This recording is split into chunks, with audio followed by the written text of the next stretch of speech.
Bom, eu queria dar o bom dia, boa tarde, boa noite para vocês que estão nos assistindo, seja diretamente ou pelo YouTube.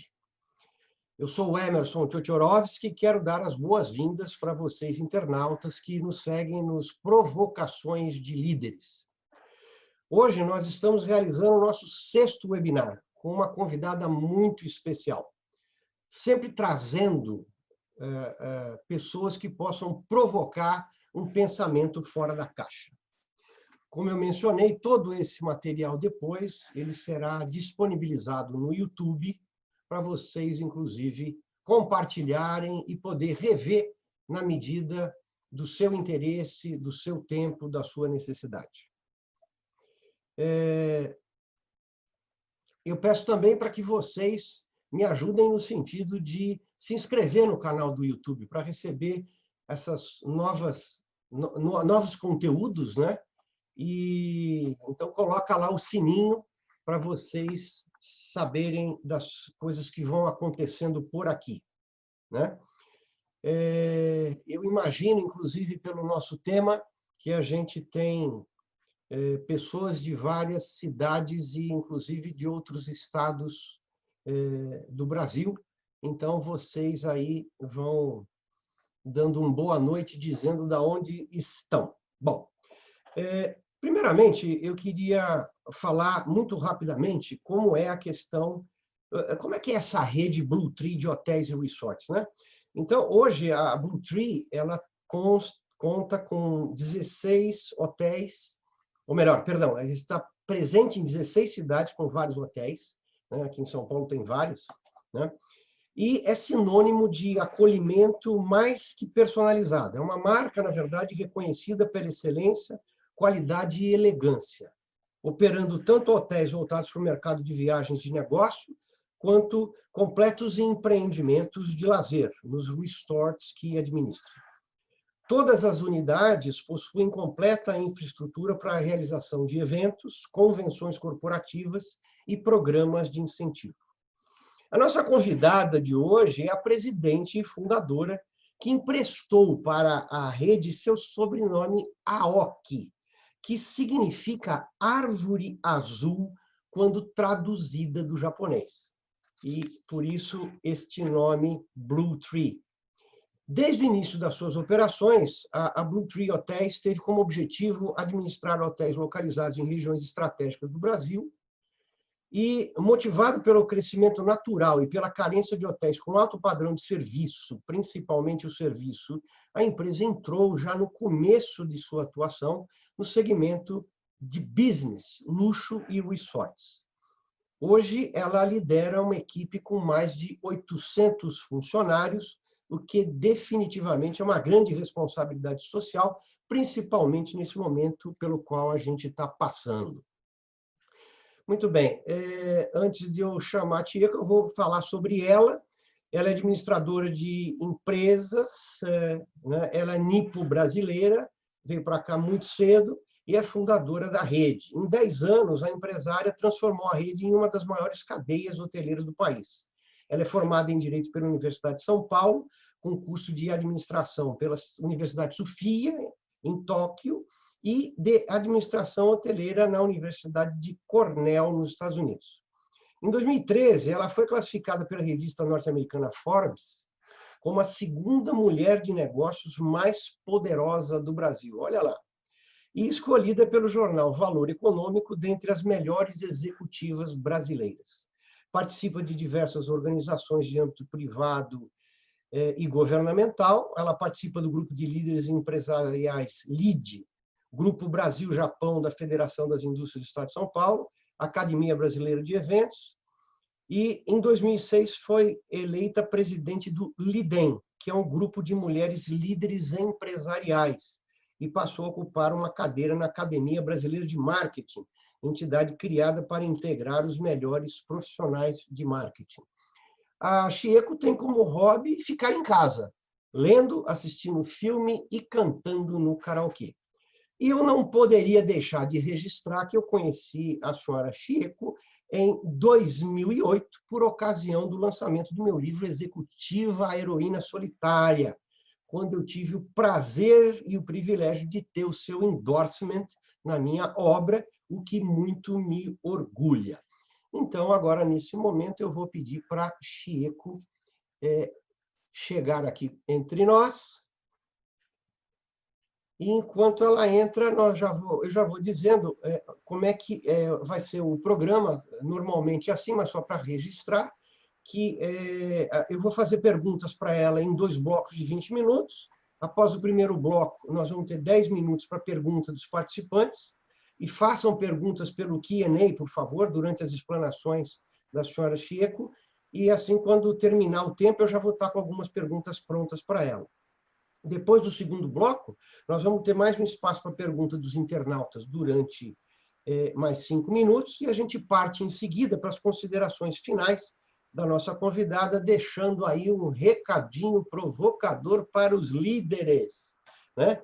E eu penso que, quando surgirem dúvidas ou questionamentos, faça as perguntas pela janelinha do Q&A. Se, eventualmente, alguma pergunta não for respondida durante o programa, eu vou pedir para que vocês registrem, passem por e-mail, que, com certeza, a Chieko vai ter o prazer em poder responder.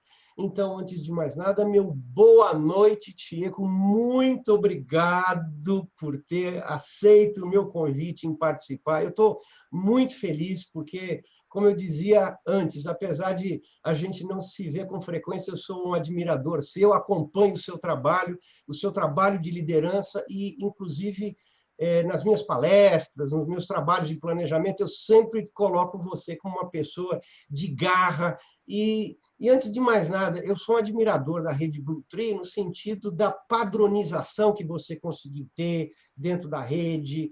E isso eu sei que não é fácil. Isso é uma coisa, um trabalho árduo, diário, e seja muito bem-vinda nessa noite para dividir um pouquinho as suas ideias sobre o que nós estamos vivendo nessa situação.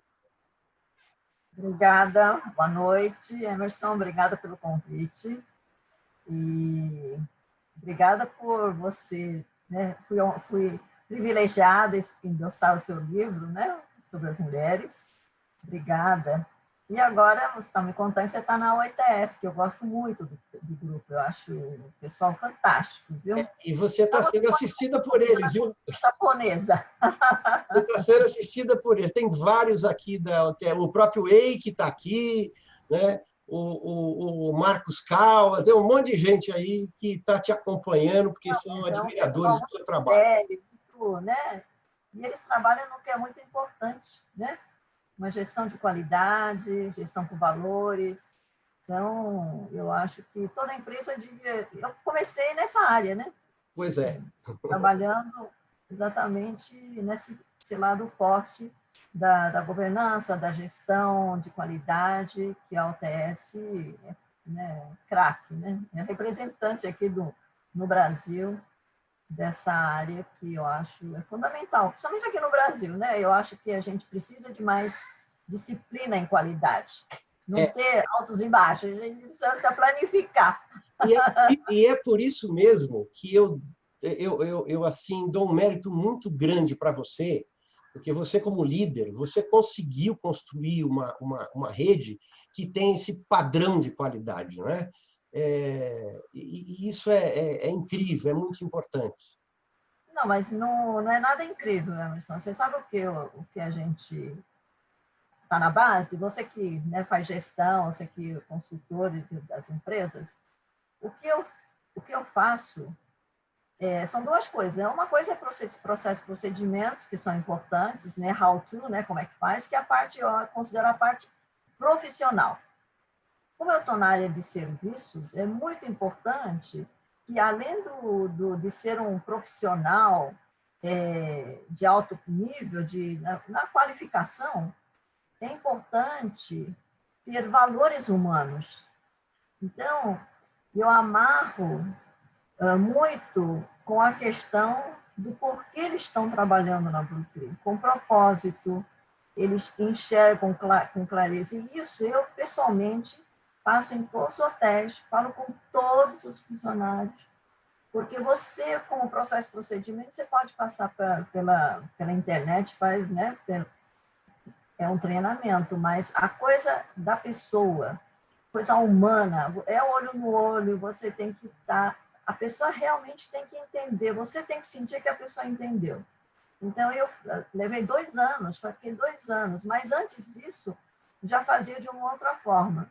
Mas agora eu acho que encontrei uma metodologia e realmente as pessoas ficam muito engajadas no que hoje a gente chama no bem cuidar. Nós criamos uma alma, a Blue Tree tem uma alma, e nós criamos o processo que é muito diferente, né? Um é receber bem, outro é servir bem, e o outro é cuidar bem das pessoas. São 3 coisas totalmente diferentes. O brasileiro faz bem, é simpático, né? Recebe bem. Todo mundo é amigo, né? Recebe bem. No caso do bem servir, que são todas a tecnologia, os processos e a parte, né, do profissional, ele peca um pouco, porque um dia quer fazer, outro dia esqueceu, enfim, não leu o procedimento. Então, é isso. Mas, no final, para nós, é importante que todo funcionário entenda por que ele está na empresa. O que ele tem que fazer, ele, como profissional e como pessoa. E aí dá tudo certo, você sabia? Não precisa nem pegar no pé. Isso daí, para mim, eu confesso que eu estou aqui super alegre, o coração está do tamanho de um bonde, que para mim isso daí que você falou é uma sinfonia, né? Eu acho, é o que eu digo, por exemplo, a gente faz o processo de planejamento estratégico. Tá cheio, se você for aí na Livraria Cultura ou qualquer outra aqui, dessas grandes livrarias de São Paulo, você vai achar trilhões de livros sobre processo de planejamento estratégico. Só que se você não tiver o componente do ser humano, você pode ter a tecnologia que for, se não tiver o ser humano ali atrás para pôr essa tecnologia a serviço dos outros, né? E com uma razão, com uma causa, não adianta nada, porque a coisa não vai funcionar. E eu queria começar, né? Você já abordou uns temas aí que a gente vai dar uma aprofundada, com certeza, e eu queria começar pelo seguinte, né? Quais são as 3 principais competências de liderança que a senhora Chie Kwaok possui e que são facilmente reconhecidas por aqueles que estão à sua volta? Olha, primeiro, meu nome é Tieco, não é Chieco, é Chie, Tieco. perdão. Eu já fui no passado, acho que a gente também vai se transformando, a gente vai, né, amadurecendo. Hoje, a minha liderança é muito mais que as pessoas notam, né? É Sim. muito mais, eu deixo fazer. Eu amarro pelo propósito, pelo que eles estão fazendo na empresa, eles têm as metas e tal, eu amarro com isso, mas dou responsabilidade e autonomia. Eu dou toda a responsabilidade, eu dou toda a autonomia, mas eu dou toda a responsabilidade. Então, porque eu acho que não dá para você controlar todos os hotéis lá de Manaus a Porto Alegre, e são situações diferentes. Por quê? Já tem cultura diferente. Manaus e Porto Alegre são culturas totalmente diferentes. A cultura da cidade é diferente, né? Então, a gente precisa respeitar as pessoas no seu contexto, né? E fortalecer as coisas positivas daquela localidade. Eu sou o de Manaus é outra cultura. Mas aí dentro do meio disso aí, o que precisa ter? É o carinho pelo cliente, ou esse o bem cuidar. Eu falo, você pode fazer o que você quiser. Eu falo, olha, você sabe que a gente tem o nosso slogan.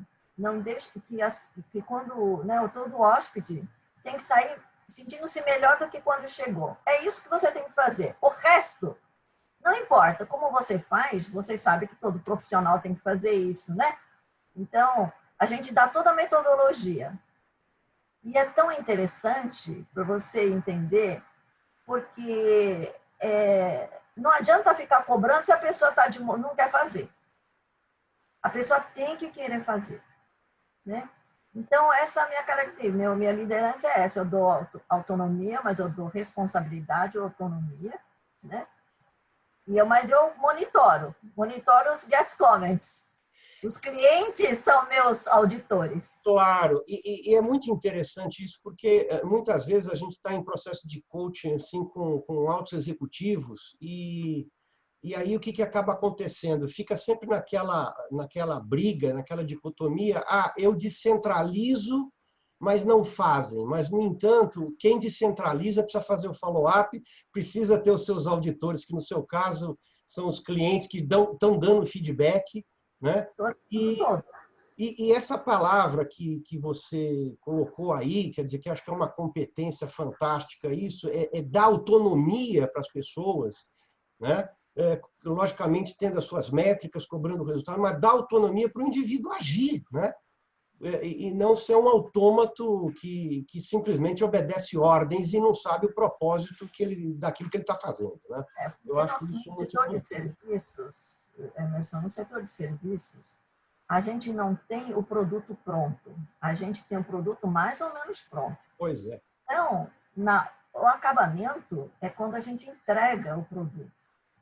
É na interação com o cliente que a gente acaba, porque é a forma como ele atende. Então, se a gente não dá autonomia, se o cliente que chega, ele não é padronizado, você não padroniza o cliente que está chegando. Ele pode estar chateado, ele pode estar feliz, ele vem para algum bom objetivo, ele está com pressa, ele pode estar com tempo. Então, cada cliente é de um jeito. Então, nossa equipe tem que... O que eles têm que fazer? O que eu tenho que ensinar? Diagnostica na hora. E você tem que estar entrando no clima dele. E faça o melhor, calça o sapato dele e faça o melhor que você. Então, isso é assim. E eu não posso exigir dele que ele faça dentro de um padrão, porque o meu cliente não tem padrão. Pois é. Ele pode ser igual todas as vezes que vem, mas tem vezes que às vezes ele não é.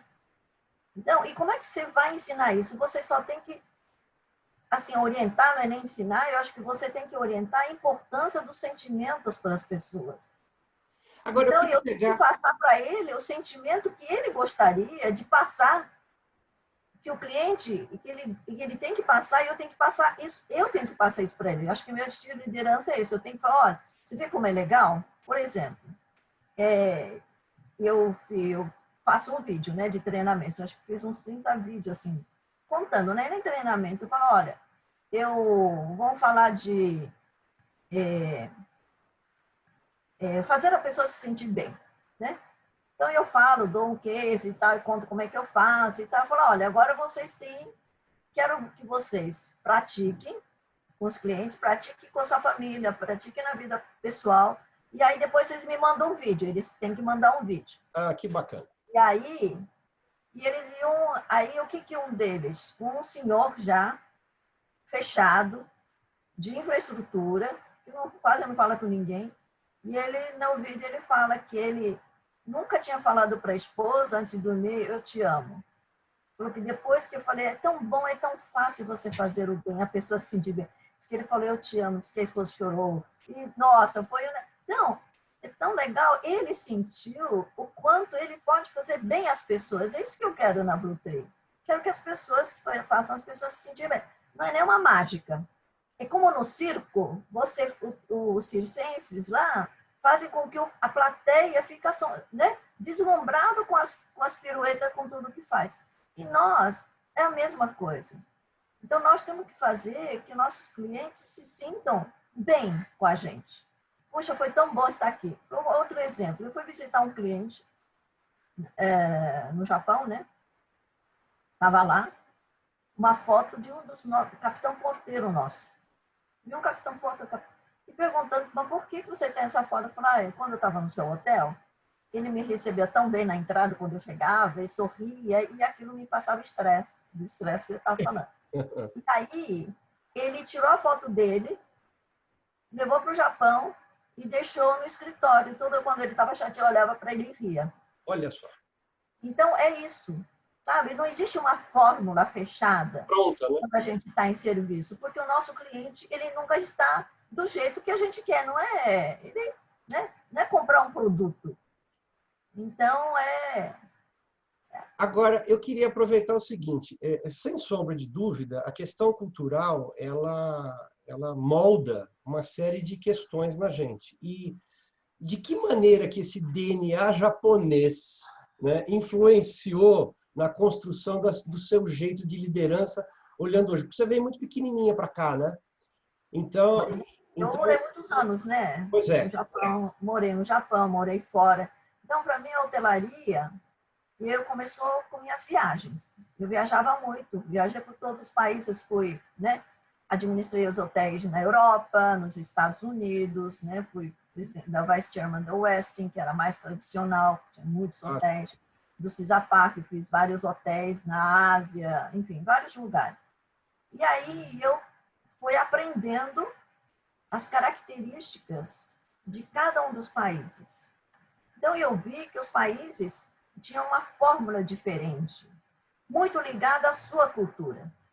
Então, eu falei, nossa, serviço é cultura, porque é uma manifestação do jeito que eles são na casa deles, de alguma forma. Tem uma manifestação cultural em todos os povos. E aí, na Ásia como um todo, inclusive no Japão,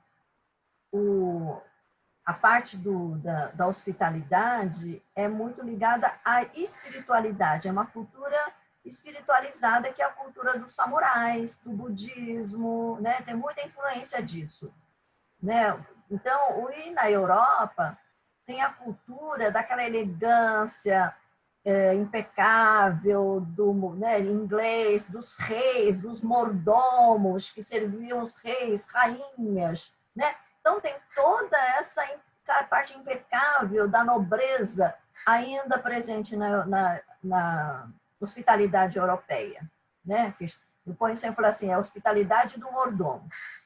E nos Estados Unidos tem a parte muito característica do americano, é praticidade, é processo, procedimento, daqui, toma lá, toma cá, enfim, é muito prático, né? Tomar muito cuidado com as partes jurídicas e tal, então você não faz isso, porque aquilo. Então, eu fui vendo tudo isso, e o Brasil? O Brasil importou tudo isso, o Brasil não nasceu com nada. uhum. Porque é um país colonizado, não nasceu pronto. O Brasil não nasceu pronto. Então, ele recebeu tudo isso, né? Principalmente a europeia, porque recebeu, os primeiros hoteleiros foram portugueses. Então, tem muita influência portuguesa da Europa, italianos, depois a americana, etc. Né? Muito pouca da oriental. E aí, quando eu vi isso tudo, falei, nossa, que legal. Eu acho que a hotelaria, no Brasil, a gente precisa fazer, né? É bom que não está pronto, então você tem todo um campo para fazer. E aí eu falei, mas eu vou fazer uma hotelaria brasileira com um fator que não existe em nenhum lugar do mundo. Nem na espiritualidade japonesa não tem, porque a hospitalidade japonesa eu acho fantástico, fabuloso. Mas ela tem uma certa ainda formalidade da tradição dos samurais, hedeus e não sei o quê, dos zen-budistas. É muita tradição, Sim. né? Oriental é muita tradição, não só o japonês, mas todo existe aquela coisa de, né, de servir, do indianos também todo, muito espiritualidade. Então, eu falei, o que eu vou fazer? O que o brasileiro tem de diferente que nenhum povo tem? É o calor humano.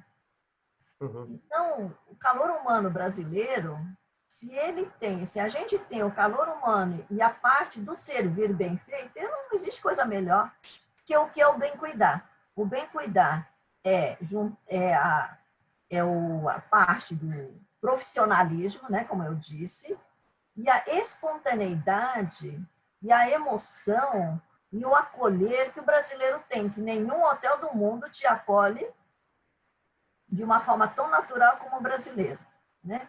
Para você ter uma ideia de como essas coisas foi assim, foi criando, né? Com as experiências que eu tive. Por exemplo, eu tinha uma guest relations aqui no Brasil, no hotel, Uhum.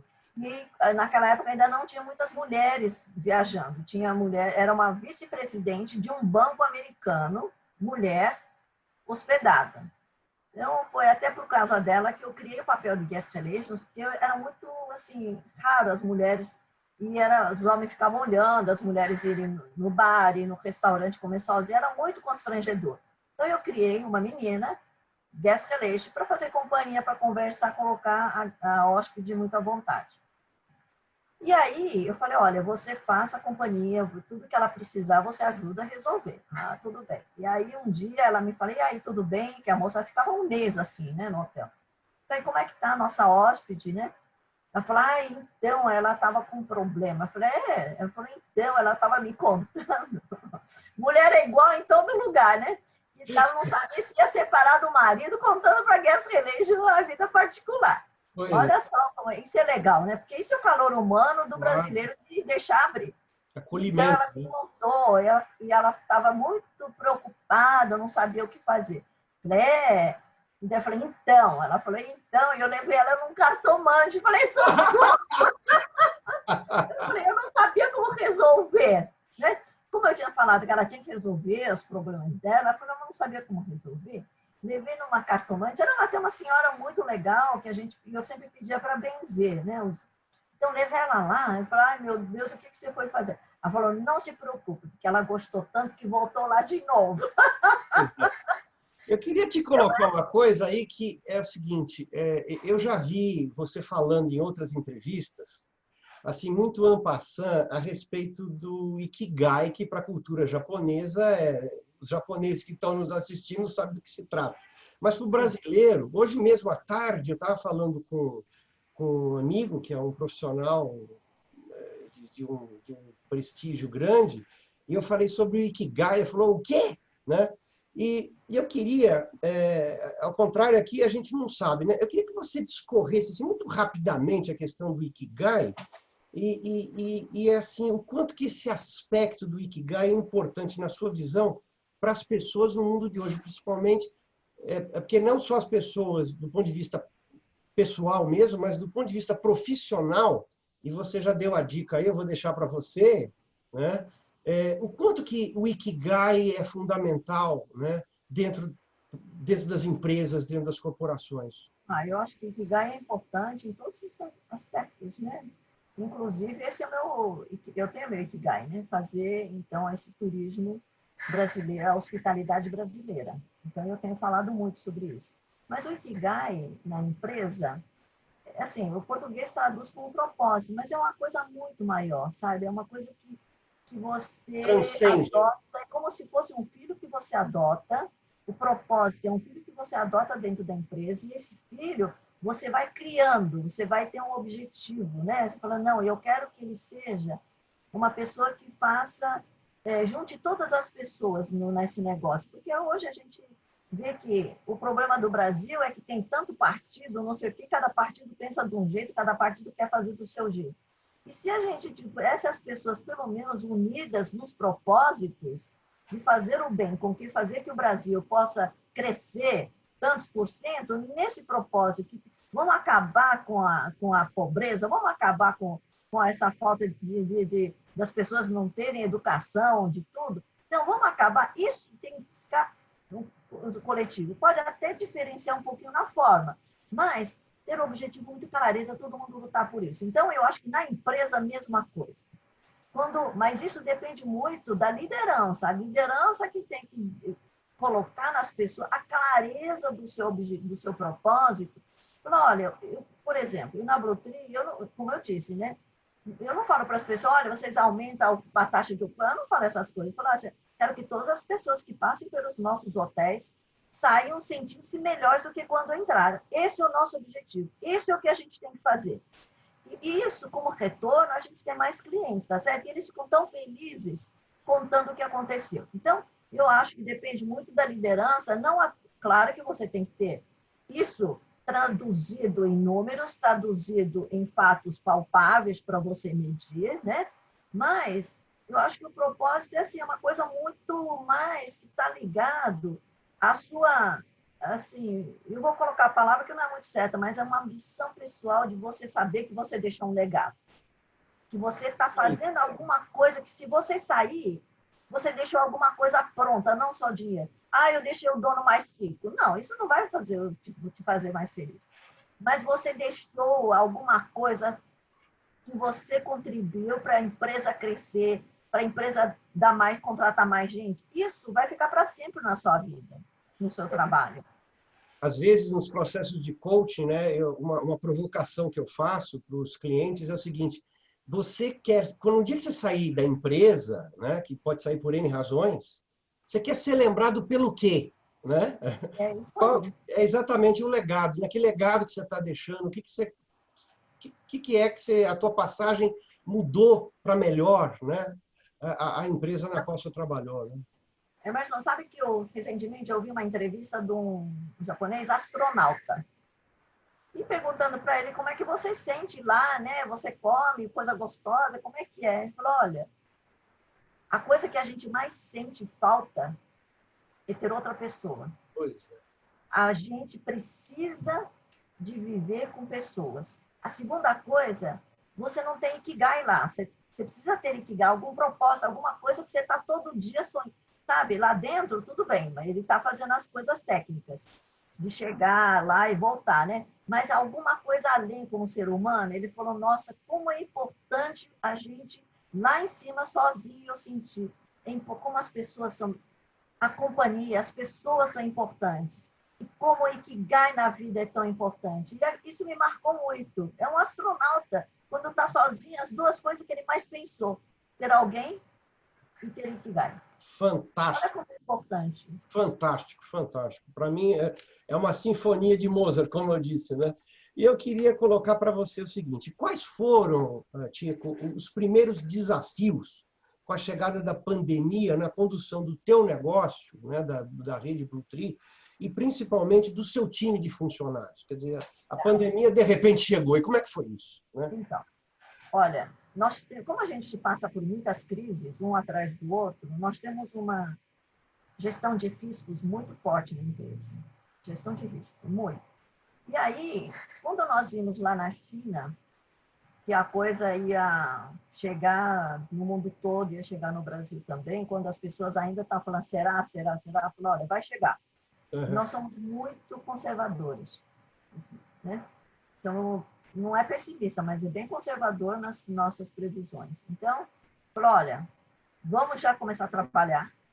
Não tinha nem chegado. Vamos já começar a trabalhar nos protocolos, fazer todos os processos, né, procedimentos, levantar tudo que a gente vai ter que fazer para resguardar a saúde de nossos hóspedes, higienização, segurança sanitária, tudo isso a gente fez.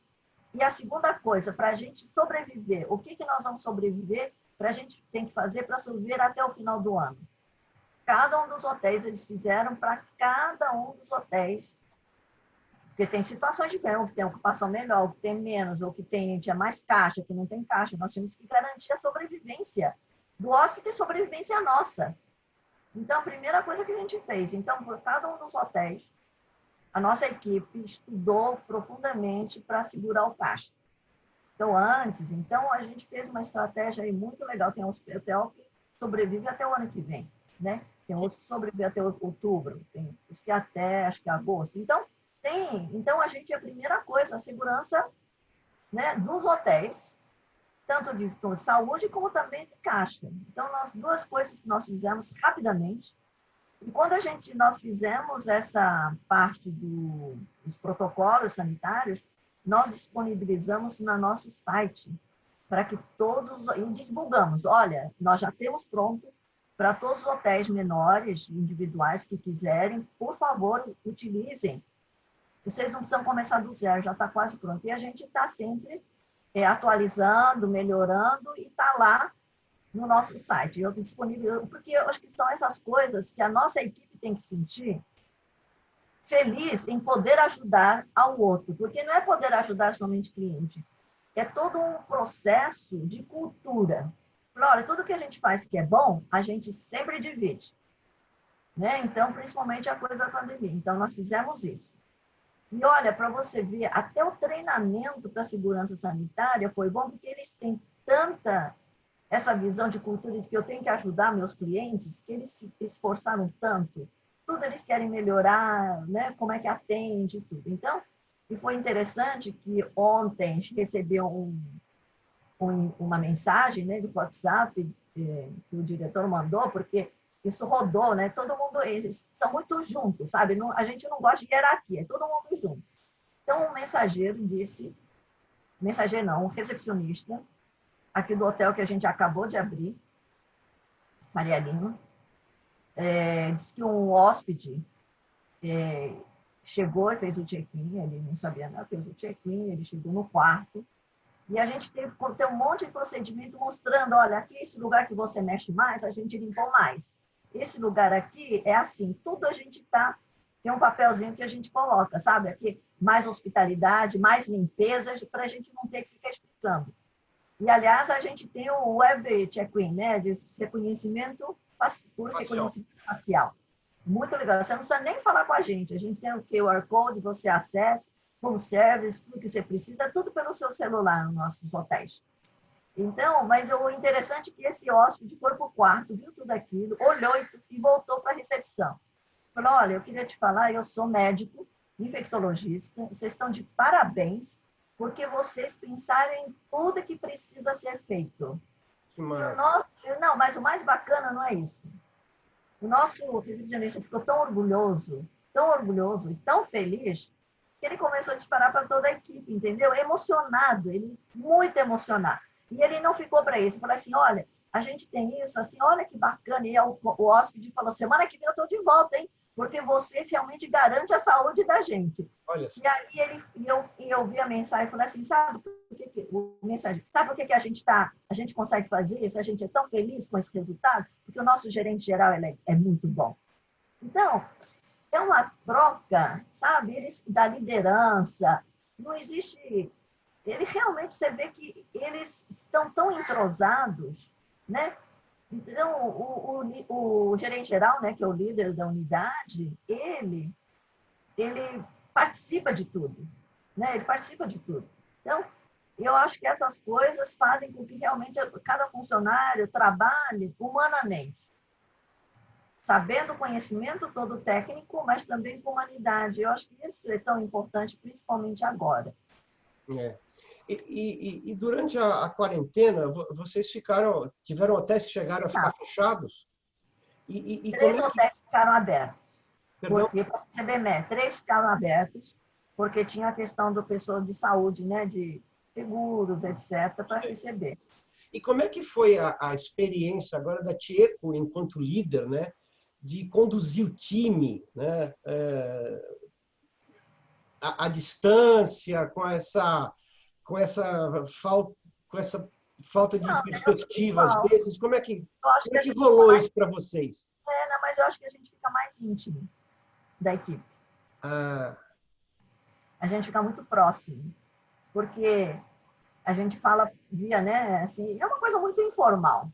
Quando você faz reunião, você senta aqui, você senta ali. Então, fica aquela coisa, tem uma mesa te separando, tem uma mesa. E aqui na tela, você fica muito próximo da pessoa. E cada um tem o seu momento de falar. Não fica todo mundo falando ao mesmo tempo. Ninguém chega atrasado. Eu já sou chata nesse ponto. Eu chegar atrasado, eu fico de cara empurrada. Não tem nada disso. Vamos chegar na hora. Cada um tem o seu tempo. E cada um senta onde quiser, entendeu? Então, é uma coisa muito informal. Então, eu acho que todos nós ficamos muito próximos. Eu acho que foi muito bom.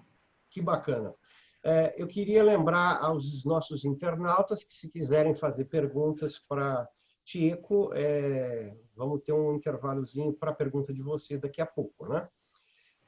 E eu queria colocar uma outra coisa. Como é que você vê, Tieco, a importância do papel da mulher dentro do mundo corporativo, principalmente agora, diante dessa crise que certamente ela vai ser longa? Como é que você vê esse papel da mulher?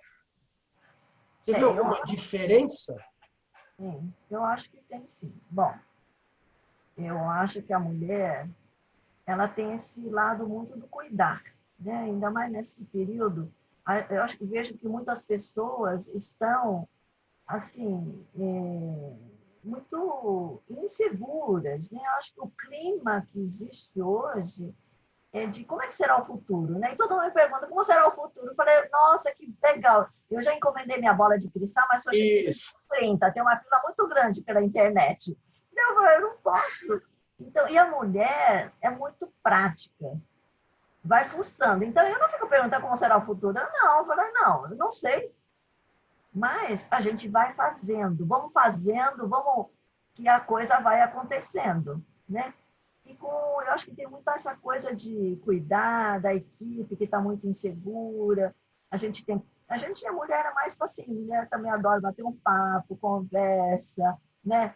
Não conversa só sobre o negócio, conversa sobre a família, conversa, pergunta aos filhos. Aí a situação vai assim ficando diferente, sabe? Um papo vai passando, porque se você fica presa somente à questão do negócio, muito frio, é, assim, eu não sei como explicar, mas eu acho que fica muito rígido. E eu acho que a gente nunca pode esquecer que a pessoa que está na sua frente é seu colaborador, mas acima de tudo, é uma pessoa. Então, eu acho que não adianta, líder homem ou mulher, né? Eu acho que tem que considerar primeiro o ser humano e depois a função da pessoa. E quando tem que falar que a pessoa não está fazendo as coisas direito, olha, chamar atenção e tal, mas tem que falar, olha, você profissional, olha, eu estou falando com você profissional, vamos melhorar isso aqui? Como é que você vai melhorar? Conta para mim. Eu deixo para ele responder. Eu não vou ficar falando, você faz. Não, conta para mim como é que você vai melhorar. Você precisa de alguma ajuda? Entende? Eu acho que a mulher é assim. Eu acho que a mulher é mais emotiva, gosta de compartilhar, gosta de falar. Eu acho que hoje em dia as pessoas já assim, cada ciclo, né? Cada ciclo cada não sei se é cada 100 anos, sei lá, eu acho que a gente passa por ciclos. E esse ciclo da informação é um ciclo muito informal. Não é aquela coisa de você ter hierarquia, acabou tudo isso, né? E a mulher é muito entrona, então a mulher acaba com tudo quanto é hierarquia. Então, eu acho que isso também, a mulher chegou no momento certo, né? A mulher esperou o momento dela. E eu acho que os homens também estavam preparados para essa entrada da mulher. Não falo do Nordeste, lá que é um pouquinho diferente, mas os homens em geral estão entendendo que a mulher é diferente, que esse momento também, eles também estão mudando. Eu conheço muitos homens que são tão sensíveis, né? Enxergam tão bem as pessoas, têm uma preocupação muito grande com as pessoas. Então, eu acho que está chegando num ponto de junção mesmo do homem com a mulher, no propósito de como é que a sociedade tem que ser. Muito bom. Eu queria agora colocar o seguinte aspecto. Como é que você vê aí os desafios do setor de turismo, né, e em especial o hoteleiro, né, que é o seu segmento, que vai enfrentar a partir de agora, né? Porque agora começou o processo de abertura, né? Quais são os desafios que vocês têm? Então, tem todos os desafios que você pode imaginar. Primeiro, os países fecharam as portas, você não pode viajar internacionalmente. O Brasil é persona não grata, né? Brasileiro é persona não grata em todos os países, porque é o segundo país que mais morre gente, tem mais gente contaminada. Então, como é que você vai viajar se os países não deixam você entrar? E aqui dentro, mesmo dentro do país, as pessoas não estão querendo que você viaje. Então, é o pior situação. As empresas redescobriram, né, como a gente está fazendo, via web, né, todos viraram internautas. Então, fazem, né, home office, faz home office, eventos, tudo pela web, pela internet. E aí, como é que eu fico? Porque o meu negócio é alimentos, eventos e hospedagem. Foi tudo para o espaço, né? Então, agora, acho que o que a gente está fazendo é assim, tem outra forma. Por exemplo, eu falo que hoje as pessoas estão com o escritório dentro da mochila. Vai pegar o computador, vai para qualquer lugar com o resort. Você não precisa esperar as férias, vai quando você quiser e fica. Se você é sozinho, trabalha de lá do mesmo jeito que você trabalhará na sua casa ou no seu escritório. E esse é o que vale a produtividade. Agora, se você com a sua esposa, sua esposa vai fazer cirurgia, sei lá, você vai junto, você pode fazer companhia e você trabalha do mesmo jeito, qualquer época do ano. Só as crianças talvez tenham idade escolar, né, tem que ir para a escola e tal. Mas fora isso, você tem uma liberdade total. Então, na verdade, você não precisa mais de ir para o escritório, você não precisa viajar na época de férias. Então, eu acho que agora os resorts vão estar bem, porque muita gente vai passar no resort, ou também nos escritórios, né? Assim, tem gente que não consegue trabalhar o tempo todo home office, então prefere trabalhar no escritório, que tem criança pequena, tem barulho, tem isso, ninguém tem espaço para poder trabalhar tranquilo. Então, o hotel também pode servir de espaço para ser um escritório. Eu já falei para o meu pessoal, olha, gente, prepare-se para ser também escritório, não é apenas ser hospedagem, prepare-se para escritório das quem quer ficar. E a gente funciona 24 horas do mesmo jeito, como hospedagem. Então, é muito legal, chama MySpace. Aham. Então, a gente está se reinventando. Tem que se reinventar. Eu só queria fazer um registro aqui que a Paula Lima, ela comentou o seguinte, que está muito interessante a sua conversa, ela não consegue parar para fazer pergunta. tem que parar para digitar. Mas vamos continuar aqui. E se a gente analisar de um aspecto mais amplo, né, como é que vocês, enquanto empresa, estão pensando no processo da retomada da atividade, mas no sentido da questão do comportamento do consumidor, né? Como é que vocês estão focando isso? Comportamento que você quer dizer como? Como é que ele vai se comportar no sentido de quando ele chegar no hotel, né? Porque tem gente que tem medo, Não, tem... mas as pessoas são tão legais. As pessoas, a gente tem todos os protocolos, né? Como eu disse, nos hotéis, em eventos, tudo a gente. Olha só como é que a gente muda. Eu tenho um espaço de eventos muito grande. Ali virou complexo de estúdio. Então, tem vários estúdios. Outro dia estavam fazendo lá um evento de 1.500 pessoas, virtual. Mas ter um estúdio pronto para poder receber bem, né, trabalhar com isso. Então, mas respondendo a sua pergunta, os clientes são, olha, o que dá menos problema, sabe? Os clientes são muito legais, porque eles têm receio, eles querem ter segurança. Hoje, o que eu mais vendo é segurança da saúde, né? Olha só. Então, a televisão foi lá no Sul, falar do nosso ver na televisão, no nosso hotel. Nossa, então a gente teve a melhor ocupação. A gente abriu um hotel com 40% de ocupação, que para mim isso daí já é 100%. Uhum. Então, eu acho que a gente tem que pensar seriamente naquilo que é importante para o cliente, né? Isso nunca muda. Então, agora é segurança da saúde, e o cliente é muito legal.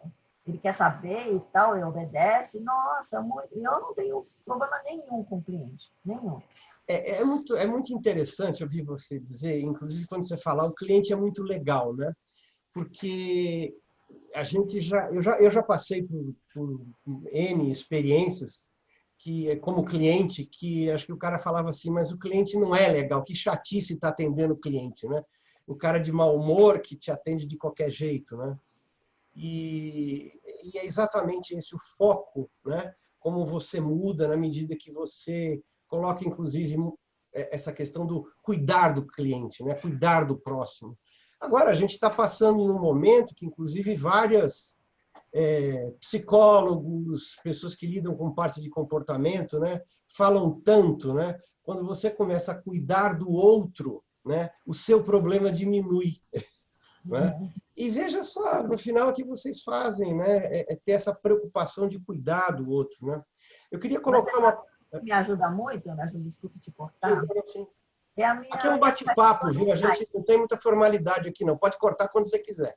Então, a minha cultura, né, também, minhas raízes orientais me ajudam muito, né?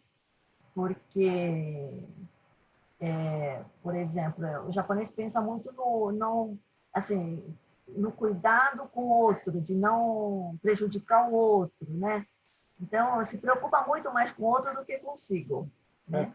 E, assim, coisa de ter paciência, deixa a coisa acontecer, sabe? Não... Então, eu acho que essa cultura japonesa em serviço me ajudou bastante. Falta esse calor humano que eu te falo. Mas, no mais, eu vejo que o japonês, você está falando de, de realmente valorizar o cliente, né? Quando algum cliente tem alguma reclamação, eles estudam muito. e que estudo muito antes dele reclamar também. Claro. Possa reclamar, porque o japonês, a reclamação é uma vergonha. Uhum. Então, isso é tão bom, sabe? É você antecipar, a gente fala tanto, você tem que antecipar. O japonês faz muito isso, né? E não só isso, mas ele fala o kaizen, né? Que kaikaku, ele faz essas coisas. Então, na Bluetooth, isso já é automático. Não é porque a gente estudou nem nada, porque é uma Faz parte cultura da mesmo. cultura mesmo, né? É uma questão de cultura. Nunca erra duas. Primeiro você pode errar, mas segunda é burrice, não é que todo mundo fala? É, na segunda você fica com vergonha, por favor, né? E a gente, assim, induz a pessoa a ficar com vergonha do que ficar, chamar ele de burro. Porque eu acho que não é isso. Fica com vergonha, porque eu acho que é muito mais forte do que você sentir que é burro. Porque aí você fica com raiva. Não, sabe? Não. A gente tem que ter vergonha, né, de fazer as coisas erradas. É, Então, isso é uma cultura, eu acho, japonesa muito importante que eu aprendi. isso é muito bom. Eu vou passar uma pergunta do Carlos Geraldo Corrêa. Ele fala assim: onde vende esse leitor de almas, entre aspas, que vocês usam? Ele até tem uma risadinha aqui, né? Quanto tempo leva para formar esse colaborador artista, né? Que considera os clientes como uma plateia? Ele foi elaborado, né? É, Como é que foi esse processo, né, Tico? Como é que as você pessoas consegue geralmente fazer ficam isso? muito tempo, né, com a gente. E quem não se acostuma, sai, né? Eles mesmos, não.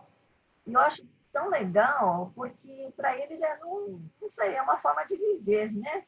Porque eu acho que todo brasileiro, como ele é acolhedor, o brasileiro tem isso de alma, é isso que eu estou falando, que é diferente. Ele não é frio.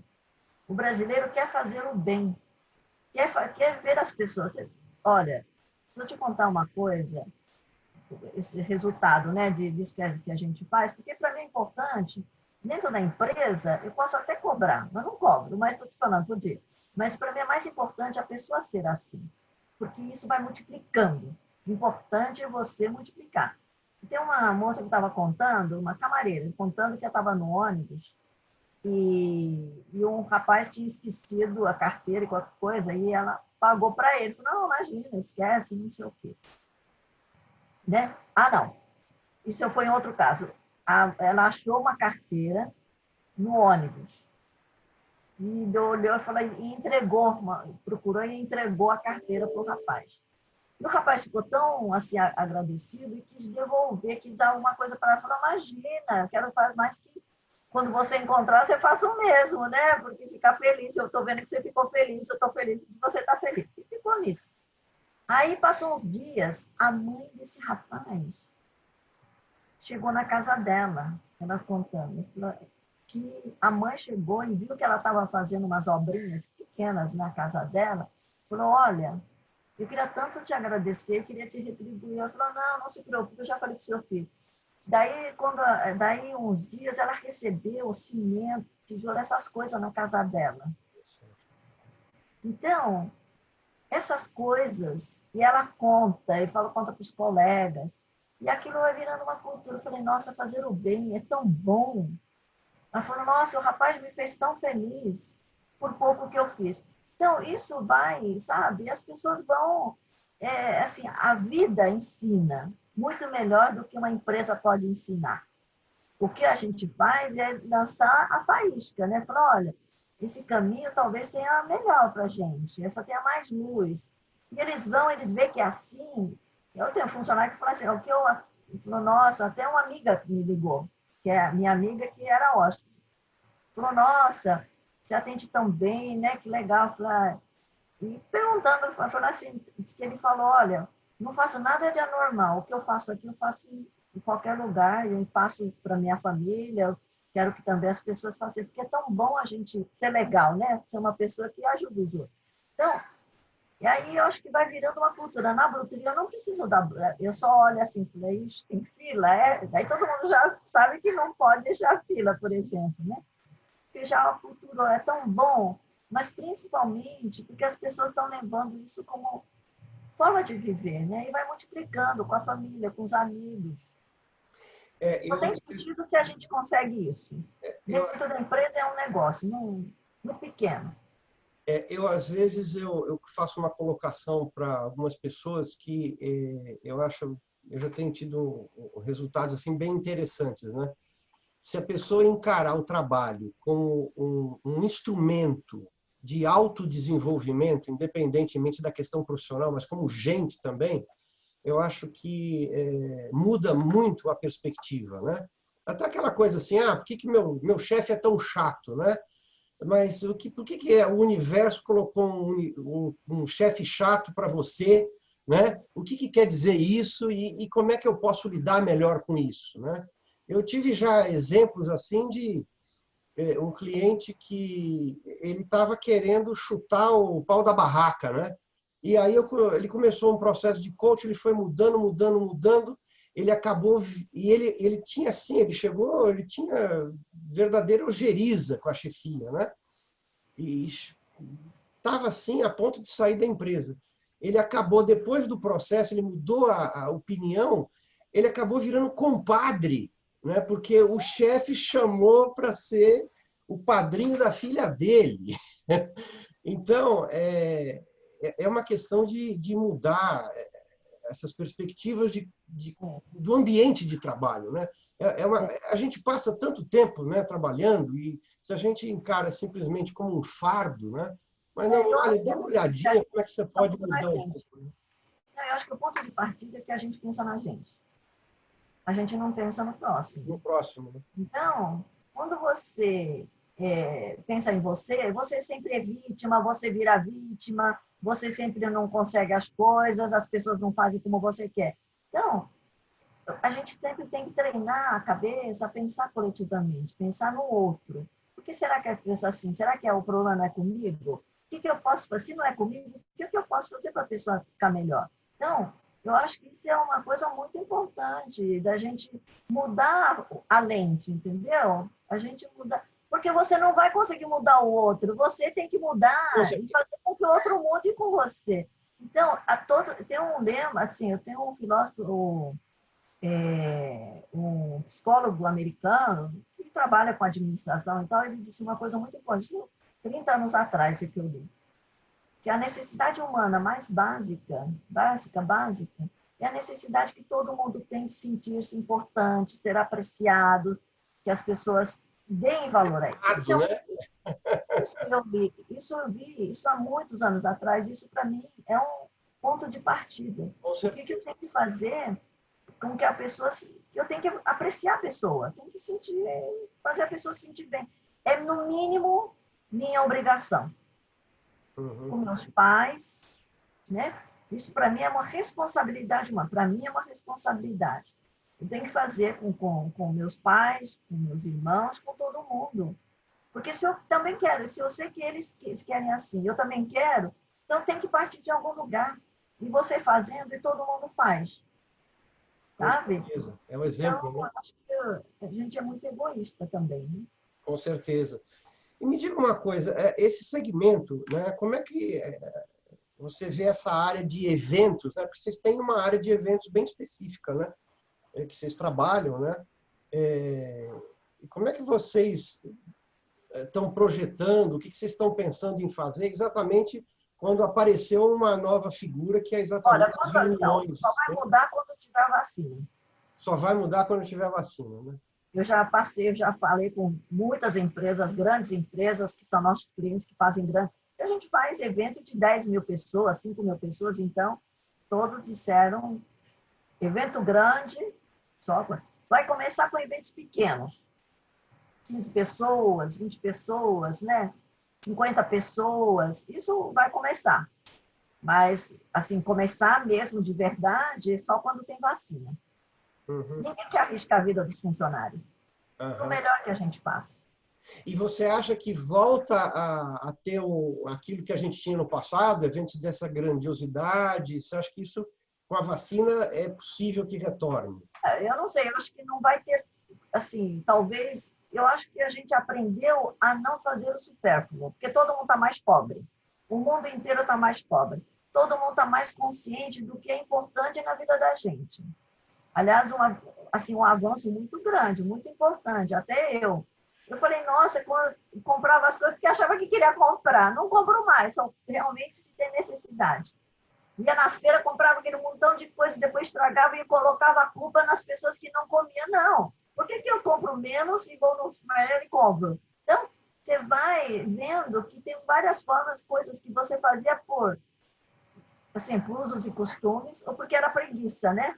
Hoje, uma coisa que eu aprendi a não ter preguiça. Levanto quantas vezes, porque exige mais tempo mesmo, né? Que você cuidar as coisas do jeito que você está fazendo, quer dizer, com parcimônia, não gasta isso, não faz. Então, a vida ficou mais... Aí, olha, uma coisa que eu aprendi, quando a vida é mais simples, dá menos trabalho. Ah, com certeza, né? E é muito Então, olha interessante, que, é muito gente, eu tive interessante. tanta coisa, eu não quero mais coisa que me dá mais trabalho para limpar, para isso, para guardar. Não, não quero mais. É, Então, eu acho que é legal simples isso. é o fundamental agora, né? A gente partir para a simplicidade, né? Muito bem. E me diga uma coisa. Ah, deixa eu só falar uma coisa, Sim, antes claro. de falar em simplicidade.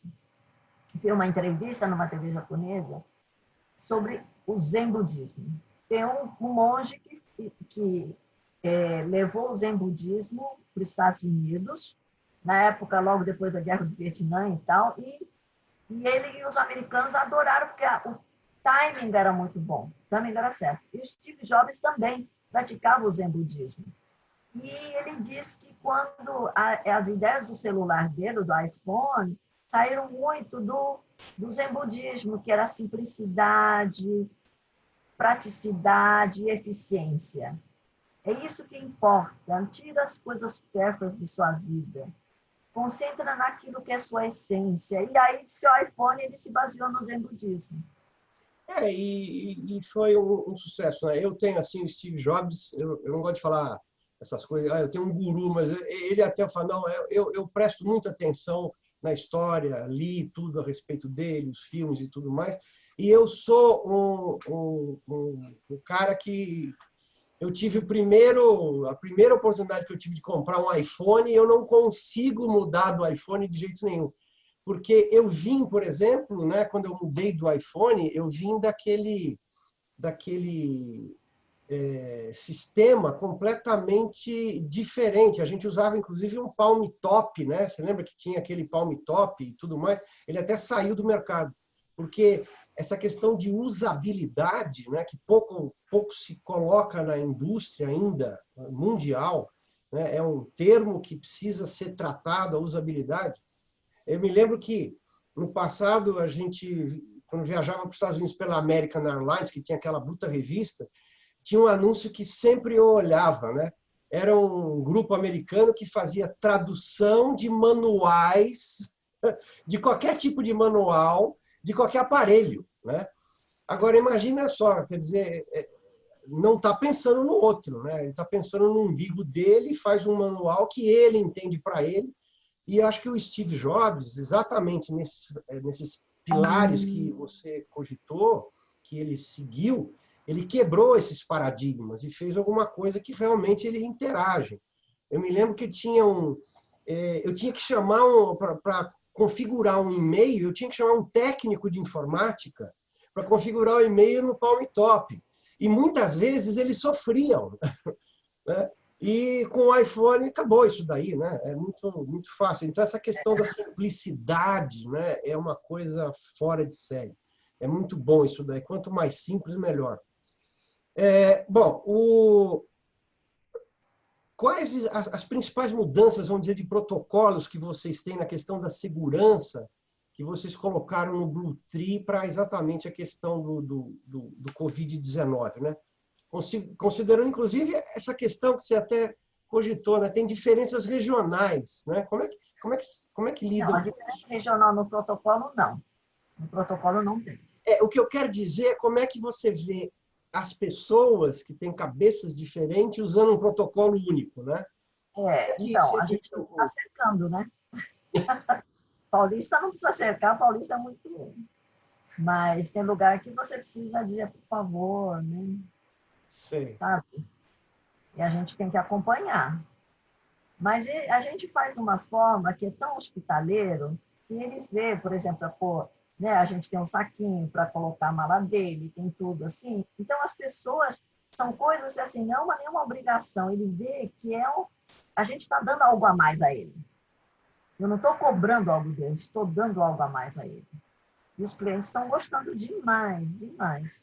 Que bom. A gente está dando, nossa, a gente limpa a mala dele com álcool, não sei o quê, tudo. Muito bem. Bom, tem uma pergunta aqui que é o seguinte, né? O Brasil, hoje em dia, está diante de grandes dilemas econômicos, né? Quer dizer, a gente está num aprofundamento aí de déficit fiscal com essa pandemia. Eu até comento que fizeram tanto por causa da economizar cerca de 800 bilhões da Previdência privada em 10 anos, da Previdência, né, em 10 anos, e nós estouramos tudo só esse ano, né? Já foi embora toda aquele blá, blá, blá da Previdência. Agora, a gente tem ainda uma grande questão, que é uma pressão da questão da sustentabilidade e da qualidade de vida, que envolve a questão de saúde, né, por parte de grandes empresas internacionais. Os fundos estão aí pressionando. Agora, eu queria saber o seguinte, qual que é a sua visão sobre a postura de como o Brasil deveria tratar essas questões, né? E como isso poderia ser uma oportunidade até para o setor de turismo e para o setor hoteleiro, né? Quer dizer, a gente É uma está sendo obrigação, né? pressionado, né? Como é que você vê isso? Se você tivesse que dar A um conselho, sustentabilidade é né? uma obrigação. Não, sustentabilidade é uma obrigação moral de cada um, né? Primeiro. E obrigação do país também de criar condições de você sentir orgulho do país, porque hoje a gente não tem orgulho do país do jeito que está a questão da sustentabilidade. Porque tem pessoas que não têm nem condições sanitárias. Eu fui para o Nordeste, lá no interior de Pernambuco e tal, eu vi pessoa lavando o rosto na água que pegou da chuva, fazia vários dias, a água era preta. Então, gente, é um horror. Não tem condições humanas. Banheiro era um negócio meio tampado, assim, um buraco. Gente, eu falei, no século XXI a gente está assim, não é possível. Isso não pode. E as pessoas não estão tão acostumadas, não reclamam, mas sabe que não é uma condição humana. A gente sabe, né? Os copos dele eram aqueles de plástico, de manteiga, tudo era a louça deles que eles tinham, gente. Isso não pode acontecer. Isso é uma vergonha para o país. Todos nós devemos ficar envergonhados. Fui lá e fiquei envergonhada. Fiquei mesmo. Eu até estava comentando, hoje em dia eu tenho muita vergonha de certo, porque as coisas se escancararam, né, de uma vez por todas, né? E eu acompanho a imprensa Então, a gente tem internacional que do ter que fala, várias dá sustentabilidades. vergonha. Sustentabilidade das condições humanas. Educação, questão sanitária, a sustentabilidade do meio ambiente, tudo. A gente está muito atrasado. Tem países que... Não, é verdade. E a sustentabilidade do meio ambiente está muito ligada à sustentabilidade humana. As E, pessoas, coitado, não têm nem educação, não foram para a escola, não sabem nem o que é. E tem gente que nem foi que ama a natureza. E a gente deixa as pessoas tão abandonadas. Não, eu como acho é que o que Brasil está você muito atrasado. Tenho vergonha. e eu queria aqui, já caminhando para o seu encerramento, eu queria te perguntar o seguinte, Tia, de que maneira que você acha que esse aspecto de sustentabilidade, por exemplo, poderia impactar o Brasil de maneira favorável no setor de turismo nacional e até internacional? Como é que Então, eu você acho que vê o Brasil isso? tem que fazer, né? Tem que fazer. Eu acho que muitos países investiriam mais no Brasil se a gente cuidar mais do país. E o próprio turismo, Cuidar né? mais do Muita dinheiro. gente acaba não vindo, né? Não só isso. Eu acho que você... aquela história, né? Você tem que dar para receber, tem que dar para receber. Se você coloca esse pessoal que, né, hoje tem poucas condições, bota eles numa condição melhor, eles vão gerar mais dinheiro, recurso, né? O dinheiro circula. Então, se você protege a natureza, os turistas vão vir mais, você vai ter mais dinheiro. Então, mas primeiro você tem que dar, você tem que fazer. Não é você esperar que as pessoas venham. Não, vamos fazer, né? Não tem aquele ditado do Zen budismo, você está falando assim, você coloca água numa bacia. Se você quer água para você, você puxa, ela vai embora. Se você dá água para o outro, ela vem para você. Né? Você tem que dar para a água voltar. Então, é isso. Você tem que estar sempre empurrando mais para as pessoas e as pessoas te dão retorno. e, ao mesmo tempo, dar uma educação sobre, né, sobre a cultura, criar uma cultura brasileira né, sabe, de não ficar assim, só esperando que Deus dê alguma coisa. Eu queria que você passasse agora, quer dizer, todo mundo foi impactado por esse processo de pandemia, por essa crise que assolou todo mundo de repente. Eu queria que você passasse uma mensagem positiva para quem está nos escutando, né? O que você pode passar de aprendizado, Então, o aprendizado é e as suas expectativas positivas sobre o que vem pela frente aí? Porque tem muita gente que está meio down, né? eu não fiquei down. Primeiro porque, não, né? Você está vivo, você tem esperança. A primeira coisa, você está vivo, tem tanta gente que morre, né? Tanta gente que morreu, Pois é. né? Enquanto tem vida, tem esperança. Mas eu quero dizer, o tanto que a gente tem aprendido, como assim, tanta coisa, como você disse a palavra, escancarado, né? E que a gente viu na pele, sentiu mesmo, nós sentimos mesmo que coletivamente temos que fazer as coisas juntas, tem que levantar todo mundo junto. Não adianta o vírus, se você quer ser protegido, você tem que proteger todo mundo, porque você vai ser atingido de alguma forma. Então, a gente viu que coletivamente é importante, que há uma desigualdade, a gente tem que acabar, a questão da discriminação racial, discriminação de sexo.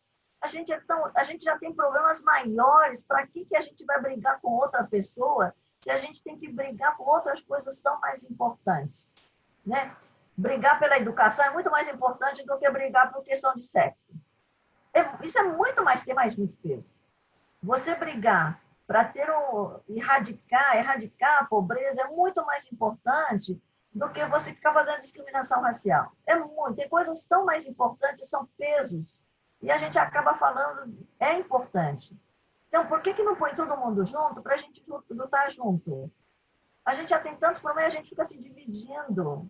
Eu acho, essas coisas me deixam muito chateada, sabe por quê? Porque não tem esse propósito muito claro do que a gente quer para o Brasil, para o povo brasileiro. Eu acho que é isso que eu gostaria. Eu acho que a gente tem... O que eu acho que é de bom, que a gente ficou tão escancarado, que existe uma consciência nacional de que as coisas não podem continuar como está, né? O trabalho, a gente está passando dificuldade, sim, mas eu acho que essas coisas que a gente vai melhorando, né, dar mais emprego e tal, isso vai fazer com que a gente também tenha mais hóspede. A gente tem que começar dando para receber. A gente tem que dar para receber, porque tem muita gente sem nada. Isso que a gente ficou sabendo. Então, vamos dar mais de nós, vamos dar mais. E a gente recebe. E o mercado vai melhorar. Eu tenho certeza que o mercado vai recuperar. Que ótimo. E eu queria, para terminar, que você fizesse, na verdade, uma provocação, né, aos líderes, né, que trabalham nas empresas, principalmente para que pensem de uma forma um pouco mais audaciosa nesse momento crítico, né, de como conduzir seus negócios. Se você tivesse que provocar essas pessoas, que ponto que você tocaria aí como uma peça-chave para as lideranças? Porque você conhece muita gente, né? Que você poderia dar como provocação para um líder hoje? Eu acho que hoje está se exigindo muito o protagonismo de cada um. Não há deixar que alguém faça. A gente tem um pouquinho disso. É o governo, parar de reclamar. Porque é governo, porque isso, porque assim. Seja protagonista da mudança. A gente precisa de mudança, a coisa acima de tudo, né? Então, se essa empresa tá com problema, a minha também está com um monte de problemas, eu não fico reclamando. Eu falo, escuta, o que eu posso ajudar? Eu falo para a minha equipe, porque eles também às vezes não gostam, né? Eles querem ter autonomia. Eu falo, olha, vocês precisam, eu estou aqui, hein? Me chama, aí eles me dão algumas coisas para a gente trocar ideia, né? Então, eu acho que a gente tem que estar na empresa, usar a empresa, o protagonismo de cada um, incentivar o protagonismo. É tão bom a equipe ir fazendo, né? Então, eu acho que muito importante no momento como esse não é nem colocar debaixo dos braços, nem nada. Eu acho que dá protagonismo, deixa o pessoal fazer, eles vão saber, se vai ter uma cultura, né, de forte, E quando você solta o pessoal, eles se unem. Quando tem um chefe, eles estão esperando o chefe dar, né, mais orquestrar. Mas quando eles estão sozinhos, eles fazem. É isso. E Precisa é tão acreditar. legal. E eu fico feliz quando eles fazem. Então, eles ficam felizes, eu também fico feliz. Então, essa é a minha provocação. Dê protagonismo para cada um, deixa o pessoal fazer, né? Errar um pouquinho não tem problema, o mais importante é que eles estão fazendo por você. Eles estão fazendo por você, a gente não pode nunca esquecer, né? Então, eu deixo. Eu acho que essa é a coisa importante, sabe? E reconhecer que errar é humano mesmo, né? Dá liberdade, deixa fazer, mas olhando, né? Monitorando. É. Ok, Chico, olha, foi fantástico. Agradeço muito a participação de vocês, agradeço a participação dos nossos internautas, que o pessoal entrou e ficou até o fim. Eu acho bacana isso, é sinal que a nossa convidada conseguiu pegar aí a observação, como é que diz, captar aí o pessoal. E para vocês que estão... Obrigada pelo convite.